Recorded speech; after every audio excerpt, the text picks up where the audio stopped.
नमस्कार देवी और सज्जनों। थोड़ी देर पहले मैंने आपको उत्तराखंड के घोषणा पत्र पर प्रकाश डाला था। आइए अब यूपी की बात कर लेते हैं। जैसे कि आप जानते हैं, यूपी एक बहुत बड़ा राज्य है। देश की 1/6 पॉपुलेशन यूपी में रहती है और उत्तराखंड में जहां 3 करोड़ से कम जनसंख्या है, वहां यूपी में लगभग 24-25 करोड़ के बीच में जनसंख्या है। देवी और सज्जनों, ये एक ऐसा समय है जबकि आप अपने अधिकार का इस्तेमाल करने जा रहे हैं और समाज और देश का भला करने जा रहे हैं। लिहाजा यह बहुत ज़रूरी है आपको जानना कि यूपी सरकार का घोषणा पत्र कैसा है, यानी भाजपा उत्तर प्रदेश का घोषणा पत्र। इस पर मैं भाजपा का एक कार्यकर्ता हूँ और एक नागरिक के रूप में मेरा ये कर्तव्य है आपको ये बताना कि भाजपा ने आपके लिए उत्तर प्रदेश में अगले 5 साल के लिए क्या घोषणाएं की हैं। देखिए, घोषणा करना एक अलग बात होती है और उनको निभाना एक अलग बात होती है। तो पहले हम ये जान लें कि पुराना इतिहास क्या है भाजपा उत्तर प्रदेश का। देखिए, पिछली बार भाजपा ने उत्तर प्रदेश में 2017 में 212 घोषणाएं की थी और उसका आकलन ये है कि 92% घोषणाओं पर योगी सरकार ने तामील कर दी है। सिर्फ 8% ऐसी घोषणाएं हैं जो नहीं हो पाई हैं, लेकिन अभी भी लिस्ट में हैं। लिहाजा आप ये जान सकते हैं, ये मान सकते हैं कि 92% का अचीवमेंट एक बहुत बड़ा अचीवमेंट है।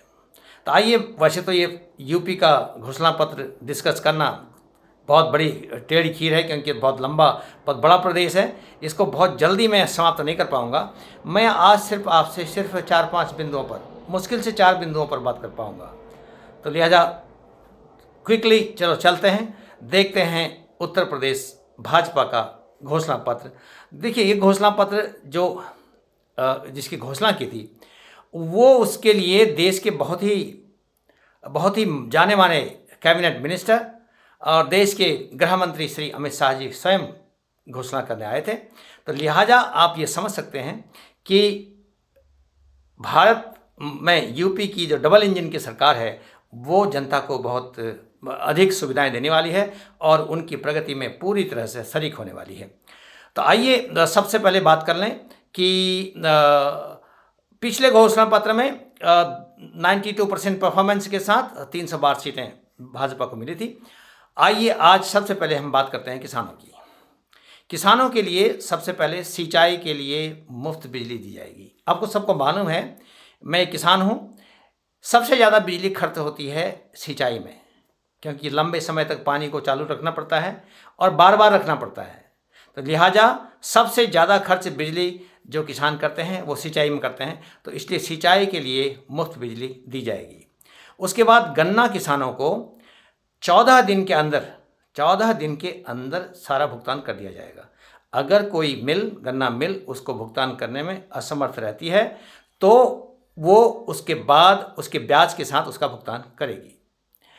और इसके साथ साथ आपको ये बता दूं कि 25,000 करोड़ रुपया इस बार किसानों के लिए उनकी फसलों की छटाई की यूनिट खोलने के लिए, उसकी ग्रेडिंग निश्चित करने के लिए फसलों की, उसके बाद कोल्ड चेन को मेंटेन करने के लिए और गोदाम बनाने के लिए और प्रोसेसिंग सेंटर बनाने के लिए।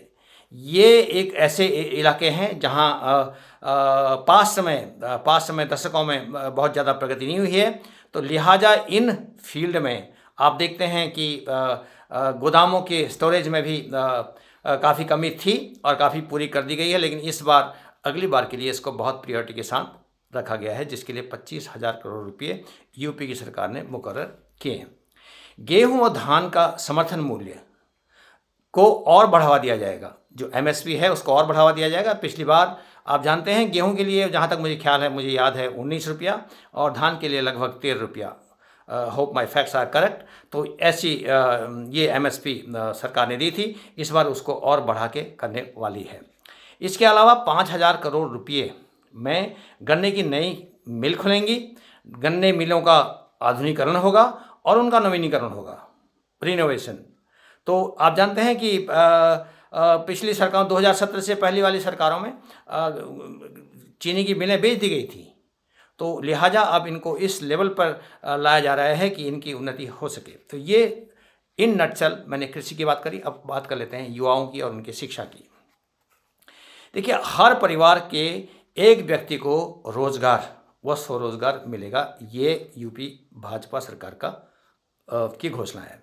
दूसरा, विवेकानंद युवा सशक्तिकरण में 2 करोड़ टैबलेट बांटे जाएंगे या स्मार्टफोन दिए जाएंगे।